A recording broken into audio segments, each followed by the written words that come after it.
The top stories: Prime Minister Abiy Ahmed today received the Director General of the International Atomic Energy Agency, IAEA, Rafael Mariano Grossi.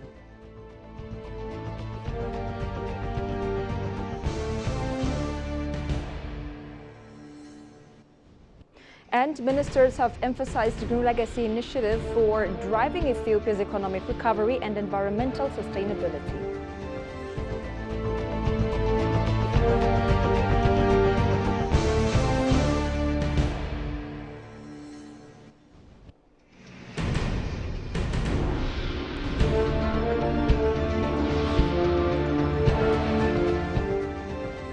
Hello and welcome to ABC World with the news. I'm Tabitha John. Do stay with us. Prime Minister Abiy Ahmed today received the Director General of the International Atomic Energy Agency, IAEA, Rafael Mariano Grossi, at his office. The IAEA Director is in Addis Ababa for the Rays of Hope Forum, which is set to be held at the African Union headquarters from 30th June to 1st July 2025, it has been learned. The Premier noted in a social media post that the IAEA support in Ethiopia spans a wide range of sectors, including cancer care, veterinary health, tsetse eradication, nuclear engineering, and regulatory frameworks. The IAEA Rays of Hope initiative supports member states in establishing or expanding their medical imaging, nuclear medicine, and radiotherapy capabilities to improve access to services, particularly in countries that lack this life-saving treatment. Since its launch in February 2022, over 90 countries have requested the agency's support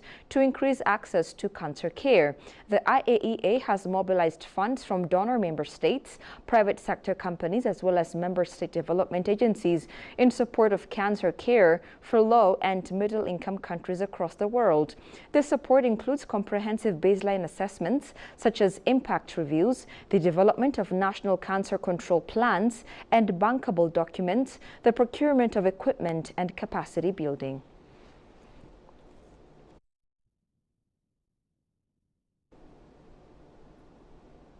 The FEDRI Government Communication Service, GCS, has reaffirmed the federal government's unwavering commitment to addressing the Ethiopian people's demands for peace, development, and good governance. The statement was issued following peaceful public demonstrations held on Sunday across multiple cities in the Amhara region, where residents rallied to express their support for the government's ongoing efforts to uphold peace and stability in the region. In its statement, the government acknowledged that recent unrest in the Amhara region has severely disrupted livelihoods, education, and economic activities. It attributed the instability to armed groups it referred as extremist elements, misusing the historically respected Fano name, which originally symbolized patriotic resistance during times of national crisis. These groups, according to the statement, have sought to undermine constitutional governance and advance foreign interests, causing significant harm by disrupting public services and destabilizing communities. Despite these challenges, the people of the Amhara region have consistently rejected violence and emphasized the importance of peace and dialogue, GCS said. The government highlighted extensive grassroots consultations and the involvement of citizens in the national dialogue process. Many young people who were previously misled into joining armed factions have since returned to peaceful civilian life with the guidance of community elders and religious leaders, the statement recalled. The sacrifices and coordinated efforts of federal and regional security forces were commended in the statement for restoring relative calm in most areas. Meanwhile, development initiatives have continued to ensure the Amhara region remains aligned with the country's broader growth agenda. Nevertheless, the government recognized that full peace has not yet been achieved. Insecurity in certain locations continue to restrict free movement, access to education, and economic progress. Against this backdrop, the people expressed their concerns and aspirations through peaceful demonstrations.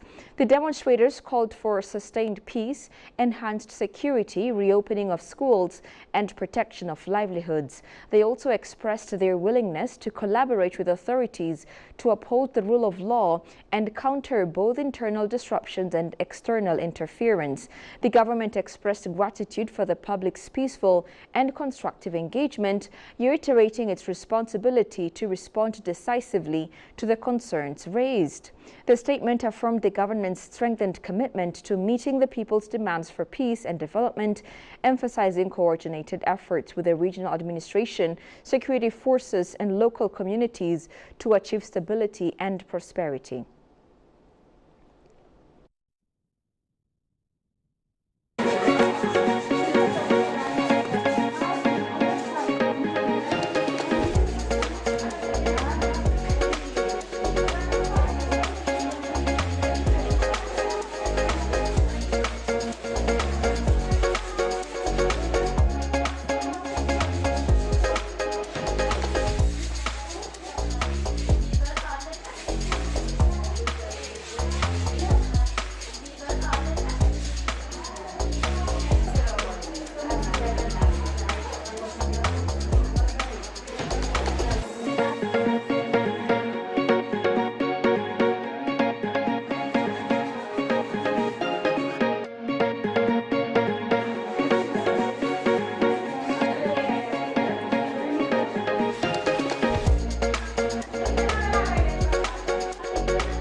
Welcome back. Ministers of Water and Energy, Planning and Development, and Health have emphasized the pivotal role of Ethiopia's Green Legacy Initiative in advancing the country's economic recovery and environmental sustainability.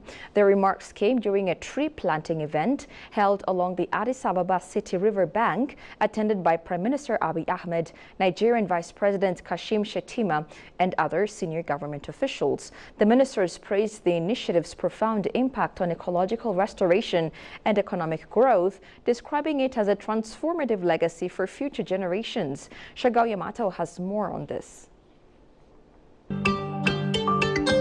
Several ministers, along with Prime Minister Abiy Ahmed, Nigerian Vice President Kashim Shettima, and high-ranking officials from both federal and regional governments, have engaged in tree planting activities around the riverside development area of Addis Ababa as part of this year's Green Legacy program. Among the ministers participating in the campaign, Water and Energy Minister Habtamu Itafa explained the impact of the Green Legacies initiative on the country's water resources. He also mentioned the revival of Lake Haramaya as a clear example of the Green Legacy Initiative's success in enhancing groundwater and surface water availability. We are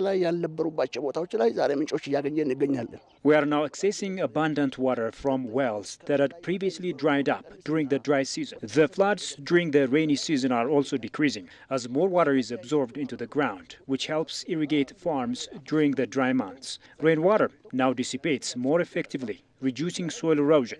Additionally, it enhances our water sources and minimizes sedimentation. These are some of the key benefits of planting trees. Lake Haramaya is a powerful example. Once completely dried up, it has started to recover following the Green Legacy Initiative, contributing to enhanced groundwater and surface water availability. Planning and Development Minister Fitsum Asafa, for her part, underscored the initiative's significant economic benefits, particularly in boosting export revenue. She also added that the Green Legacy Initiative is playing an irreplaceable role in the national economic revival. A number of coffee seedlings planted through the Green Legacy Initiative has contributed to a significant increase in Ethiopia's coffee exports, leading to higher foreign exchange earnings. The export of fruits such as avocado has also helped generate income and support to the national development goals. The Bounty of the Basket initiative Ethiopia is undertaking, like beekeeping, also requires an ecosystem of trees and flowers. In general, the Green Legacy initiative has brought multiple benefits to achieve our economic aspirations. We are witnessing the fruition of the initiative. Minister of Health Makras Dava also said that the Green Legacy is everything for us, encompassing our health, food and all aspects of life. Green Legacy is our fresh air, food and hope. Particularly in the health sector, it is our medicinal plant. Both traditional and modern medicine plants are being cultivated as part of the Green Legacy initiative, which will augment the advantages of the Green Legacy initiative for the advantage of the national health sector. The initiative is crucial for promoting public health, for fostering a pleasant and green environment. I will call on the entire community to actively engage in tree planting. Ethiopia has planned to plant 7.5 billion seedlings under this year's Green Legacy program. The Japan International Cooperation Agency, JICA, has applauded Ethiopia's commitment to transforming its economy from agriculture to industry, highlighting significant progress over the past 2 decades. JICA's chief representative in Ethiopia, Kensuke Oshima, reaffirmed continued support for Ethiopia's development, citing strong bilateral cooperation in sectors like infrastructure, education and agriculture. Koshu Meliso has more from the Ethiopian News Agency. Ethiopia is undertaking major initiatives to build both a green and industrialized economy. The Japan International Cooperation Agency, JICA, has praised Ethiopia's ongoing commitment to shifting its economy from agriculture to industry. Speaking to the Ethiopian News Agency, JICA's chief representative in Ethiopia, Kensuke Oshima, commended the country's strategic transformation, noting the substantial progress made over the past 2 decades. Oshima, who first visited Ethiopia 20 years ago, highlighted the multifaceted development the nation has undergone, attributing much of this to investments in education, health and infrastructure. It's transforming agriculture-led economy to the industry-led economy. So we are focusing on such a sectors, and also we are supporting the education, the health, the wider sector. We should continue the good collaboration with your government. He reaffirmed JICA's strong partnership with Ethiopia and reiterated its continued support for development cooperation. JICA's initiatives span critical sectors such as agriculture, rural development, infrastructure, industrialization and education. The chief representative also emphasized successful joint efforts to enhance rice productivity, promote market-oriented agriculture and develop water infrastructure. I had some experience to visit Ethiopia 20 years ago. Compared with that, I can see so many changes in this country. Beyond technical support, Oshima said JICA's prioritized capacity building, aiming to reinforce institutional frameworks and human capital development across the country. He cited ongoing projects in Addis Ababa and regional states as a proof of Ethiopia's development momentum.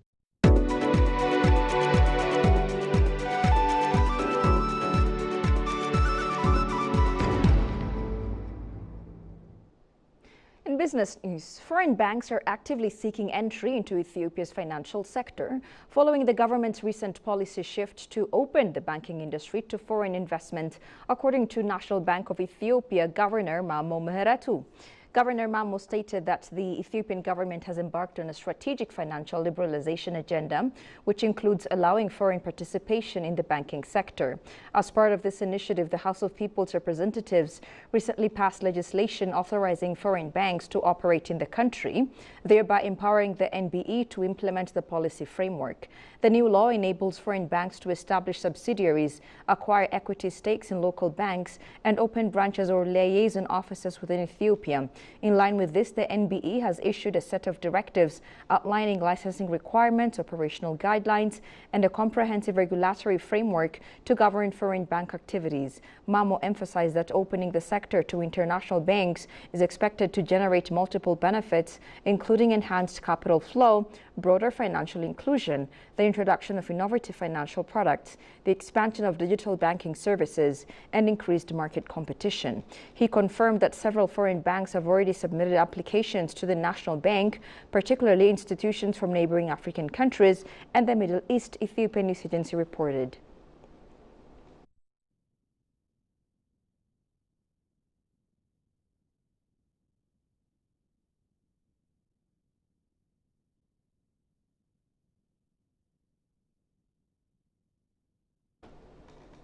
Finally, the 4th International Conference on Financing for Development, FFD4, is set to take place from June 30 to July 3, 2025 in Seville, Spain.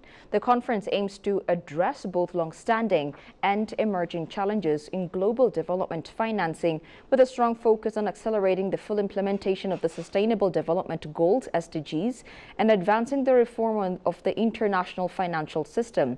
FFD4 will evaluate global progress in commitments made under the Monterrey Consensus, the Doha Declaration, and the Addis Ababa Action Agenda. Held at the highest political level, the conference will bring together heads of state and government, as well as key ministers responsible for finance, foreign affairs, and development cooperation, alongside other senior delegates. Seen as a crucial milestone ahead of the 2030 deadline, the conference is expected to galvanize substantial investments and mobilize the scale of financing needed to realize the SDGs. It is worth recalling that Ethiopia hosted the 3rd Financing for Development Conference in 2015, where the landmark Addis Ababa Action Agenda was adopted, marking the most ambitious global framework to date for mobilizing resources in support of sustainable development and the 2030 Agenda.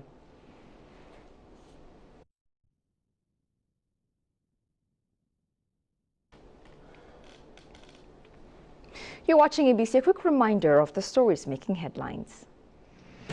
Prime Minister Abiy Ahmed today received the Director General of the International Atomic Energy Agency, IAEA, Rafael Mariano Grossi.